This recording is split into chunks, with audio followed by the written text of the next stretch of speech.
আজকের এই আলোচনা কর্কট রাশির পুষ্যা নক্ষত্রকে নিয়ে। আপনারা কর্কট রাশির পুষ্যা নক্ষত্রের কর্মজীবন কেমন হয় সেই বিষয় নিয়েই এখন বিস্তারিত শুনবেন। বৈদিক জ্যোতিষশাস্ত্রে পুষ্যা নক্ষত্রকে নক্ষত্রদের রাজা বলা হয়ে থাকে।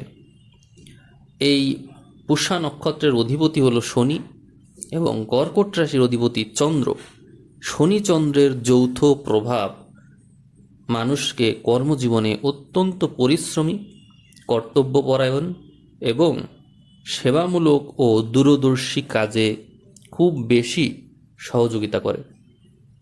পুষ্যা নক্ষত্রের জাতক জাতিকারা মূলত শনির মহাদশা নিয়ে জন্মগ্রহণ করেন। এরপর পর্যায়ক্রমে বুধ, কেতু, শুক্র, রবি, চন্দ্র এবং মঙ্গলের দশা তাদের কর্মজীবনকে গভীরভাবে নিয়ন্ত্রণ করে। আপনাদের প্রাথমিক জীবন এবং শিক্ষার ভিত্তি মূলত শনির মহাদশাতেই হয়ে থাকে। জন্মকাল থেকে সর্বোচ্চ 19 বছর পর্যন্ত আপনারা শনির মহাদশা পেয়ে থাকেন। তবে চন্দ্রের অবস্থানগত কারণে এই সময়টা 1 মাস থেকে শুরু করে 19 বছরের কিছু কম সর্বোচ্চ হতে পারে। এই জন্য একজনের জীবনে শনির মহাদশার এই ভোগ এক রকম হয়ে থাকে। তবে প্রত্যেকের জীবনেই কিছু কিছু ঘটনা অবশ্যই ঘটে থাকে। আপনারা আপনাদের জন্মের সময় এই দশাকে প্রথমেই সচল হিসেবে পেয়ে যান। এই জন্য এই প্রভাব মূলত শিক্ষা আর পেশাগত মানসিকতা তৈরিতে সহযোগিতা করে। শৈশবে আপনাদের এই অধিপতি যেহেতু শনি থাকে, এই জন্য ছোটবেলা থেকেই আপনার অত্যন্ত শৃঙ্খলাবদ্ধ এবং পরিপক্ক হয়ে থাকেন। আপনাদের কর্মজীবনের ভিত্তিতে শনি খুব ভূমিকা রাখে। কঠোর পরিশ্রমের মানসিকতা এবং যে কোনো বিষয়ে গভীরভাবে মনোযোগ দেওয়ার ক্ষমতা এই দশাতেই তৈরি হয়। কর্মজীবনের সূচনা এবং কৌশল গঠন হয় বুধের মহাদশায়। আর সেই বুধের মহাদশা আপনারা সবাই 17 বছর করে ভোগ করে থাকেন। এই সময় সাধারণত উচ্চ শিক্ষা শেষ করেন এবং চাকরিতে প্রবেশের প্রথম সময় হিসেবে এটি গণ্য হয়। বুদ্ধিবৃত্তিক বিকাশ এর ক্ষেত্রেও দেখা যায় যে এই বুধের দশাটিই কাজে লাগে। বুদ্ধি ও যোগাযোগের কারক হিসেবে কাজ করে বুধ। কর্কট রাশির জাতক জাতিকারা তাদের বুদ্ধিমত্তাকে কাজে লাগিয়ে সঠিক পেশা নির্বাচন করতে সক্ষম হয় এই দশাতেই। পেশাগত ক্ষেত্র নির্বাচন করতে সহযোগিতা করে।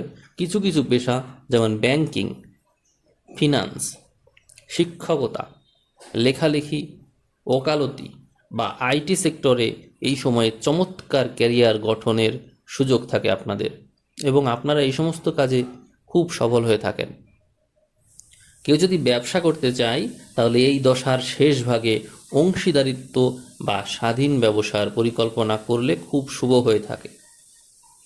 এর পরবর্তী দশা আসে কেতুর মহাদশা, যা 7 বছর পর্যন্ত স্থায়ী হয়ে থাকে। এই সময়ে কর্মজীবনে কিছুটা ওঠানামা এবং মানসিক পরিবর্তনের মধ্য দিয়ে আপনাকে যেতে হয়। চাকরির পরিবর্তনও হয় এই সময়েই। কেতু যেহেতু বিচ্ছিন্নতার কারক, এই জন্য এই দশায় হুট করে চাকরি পরিবর্তন বা কর্মক্ষেত্রে স্থান পরিবর্তন হতে পারে। গবেষণা এবং কৌশলগত কাজে আপনি ভালো করে থাকেন। কর্পোরেট রাজনীতি থেকে দূরে গিয়ে আপনারা নিজের দক্ষতা বৃদ্ধিতে খুব মনোযোগ দিয়ে থাকেন। গবেষণা, আধ্যাত্মিক ক্ষেত্র বা পরামর্শদায়ক কাজে দারুণভাবে সাফল্য লাভ করেন। এছাড়াও নিজের মধ্যে আপনারা ডুবে যান। আধ্যাত্মিক চিন্তাভাবনা বা কোনো কিছুকে গভীরভাবে দেখার মানসিকতা এই সময়ে আপনাদের মধ্যে তৈরি হয়, যা খুবই ভালো লক্ষণ। আর এই কারণেই এই দশাকে বলা হয়ে থাকে রূপান্তর ও আধ্যাত্মিক মোড়। আপনার জীবনের মোড় ঘুরিয়ে দিতে পারে এই দশা। কর্মজীবনের বিষয়ে যেহেতু কথা হচ্ছে, তো কর্মজীবনে স্বর্ণযুগ ও সমৃদ্ধির দশা শুক্রের মহাদশা 20 বছর স্থায়ী হয়ে থাকে, যা কেতুর পরেই আপনাদের জীবনে আসে। এই পুষ্যা নক্ষত্রের জাতক জাতিকাদের কর্মজীবনের সবচেয়ে সফল ও বৈভবশালী সময় হলো শুক্রের মহাদশা। এখানে আপনি পদোন্নতি এবং আর্থিকভাবে লাভবান হতে পারেন। কর্মক্ষেত্রে দ্রুত পদোন্নতি, বেতন বৃদ্ধি এবং সামাজিক প্রতিপত্তি অর্জিত হয়ে থাকে। শিল্প ও সৃজনশীলতা এই সংক্রান্ত বিষয়ে আপনাকে দেওয়া হয় উচ্চতর পর্যায়। আপনি দেখবেন hotel management, food industry, textile, Glamour world বা রিয়েল এস্টেট ব্যবসা, এই সমস্তর সাথে আপনি যদি যুক্ত থাকেন তাহলে বিপুলভাবে আপনি লাভবান হতে পারবেন। এরপরে নেতৃত্বের ক্ষেত্রেও দেখা যায় যে আপনি উচ্চতর পর্যায়ে উঠে যান। কর্মক্ষেত্রে উচ্চ পদস্থ কর্মকর্তাদের সুনজরে থাকা এবং নিজের একটি শক্তিশালী টিম তৈরি করার ক্ষমতাও আপনি রাখেন এই সময়ে। কর্তৃত্ব এবং প্রশাসনিক ক্ষমতা তৈরি হয় সূর্যের মহাদশায়, যা 6 বছর পর্যন্ত স্থায়ী হয়ে থাকে। শুক্রের বিলাসবহুল সময়ের পর সূর্যের দশা আপনাদের কর্মজীবনকে কর্তৃত্ব এবং ক্ষমতা প্রদান করে থাকে। সরকারি চাকরি এবং রাজনীতির ক্ষেত্রে আপনারা যদি যুক্ত থাকেন তাহলে আপনাদের জন্য এটি হবে শ্রেষ্ঠ সময়। উচ্চ প্রশাসনিক পদ এই সময়েই লাভ হয়ে থাকে। এ সময় আপনার সমাজে এবং কর্মক্ষেত্রে কাজের সুখ্যাতি ছড়িয়ে পড়ার কারণে স্বীকৃতি পেয়ে থাকেন এবং এই রবির প্রভাবে আপনার মধ্যে যদিও কিছুটা অহংকার ভাব চলে আসে, যা কর্মক্ষেত্রে সহকর্মীদের সাথে দূরত্ব তৈরি করতে পারে, সেই বিষয়ে সাবধানতা খুব জরুরি। তবে আপনি একটা ডাক নামেই নাম ডাক এমন হয় যে আপনার ওই নাম ডাকই সর্বত্র ছড়িয়ে পড়ে। এই জন্য এই দশা আপনার জীবনে সুনাম এবং খ্যাতি ছড়িয়ে দেওয়ার জন্য অন্যতম গুরুত্বপূর্ণ দশা হয়ে থাকে। এই সময় আপনার মানসিক শান্তি এবং সেবামূলক কাজে সবচেয়ে বেশি এগিয়ে রাখে চন্দ্রের মহাদশা, যা রবির পরেই আসে। যেহেতু কর্কট রাশির অধিপতি চন্দ্র, তাই এই দশাটির জাতক জাতিকাদের জন্য অত্যন্ত গুরুত্বপূর্ণ একটি দশা হলো চন্দ্রের দশা। আপনারা জনসংযোগ এবং ট্রাস্ট এই সংক্রান্ত ক্ষেত্রে এই পুষ্যা নক্ষত্রের জাতক জাতিকা হিসেবে খুব ভালো করে থাকেন। পোষণ করা, পুষ্যা এর স্বভাব হলো পোষণ করা এবং দেখভাল করা, তো সেই কাজটি চন্দ্রই খুব ভালো করে। আর এই কারণে চন্দ্রের এই মহাদশায় আপনারা এই সমস্ত কাজে খুব ভালো করেন।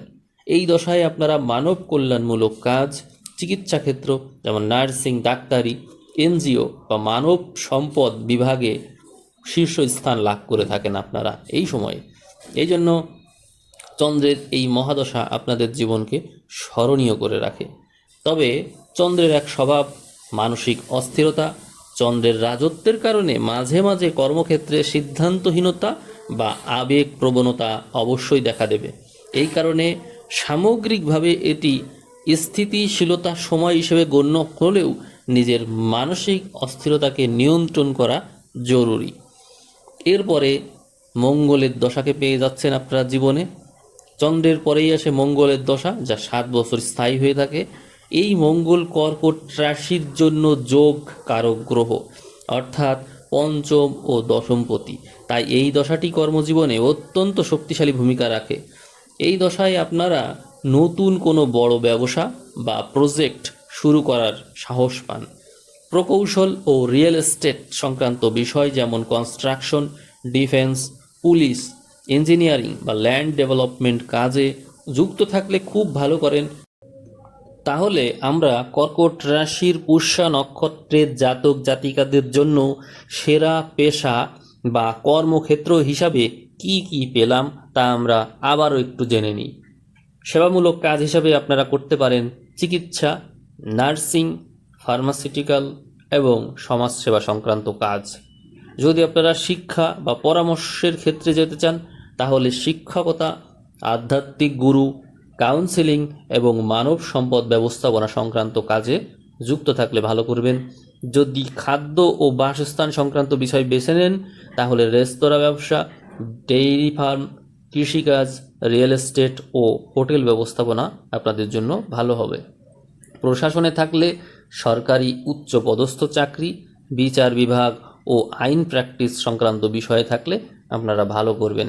আপনি এখন বর্তমানে আপনার কর্মজীবনের সঠিক দিক নির্দেশনা পাচ্ছেন কিভাবে সেটি জানতে পারবেন চলতি কোন মহাদশা এবং অন্তর্দশার অধীনে আপনি আছেন, এটিই মূলত আপনাকে পেশাগত সমস্যা এবং চাকরি ব্যবসার ক্ষেত্রে পরিবর্তন সংক্রান্ত পরিকল্পনা বিষয়ে আপনাকে দিক নির্দেশনা দিতে পারে। তো যাই হোক, আপনারা এতক্ষণ ভিডিও শুনলেন। আপনারা নিজেদের কোন দশা অন্তর্দশার ভিতরে আছেন সেটি কমেন্টে জানাতে পারেন। ভিডিওর ভিউ যদি 5,000 ক্রস করে তাহলে আপনারা আবারও নতুন একটি বিষয়ে ভিডিও পাবেন। আপনাদের যদি কোনো আইডিয়া থাকে বা কোনো আগ্রহ থাকে এই বিষয়ে, যে কোনো একটা নতুন টপিকের উপর ভিডিও শুনতে যাচ্ছেন, তাহলে পুষ্যা নক্ষত্র কর্কট রাশির জাতক জাতিকা আপনারা কমেন্ট করতে পারেন। সেই ভিডিও বিষয় নিয়ে আমি অবশ্যই চিন্তা করব। তো সেই পর্যন্ত সবাই ভালো থাকবেন। সবাইকে অসংখ্য ধন্যবাদ।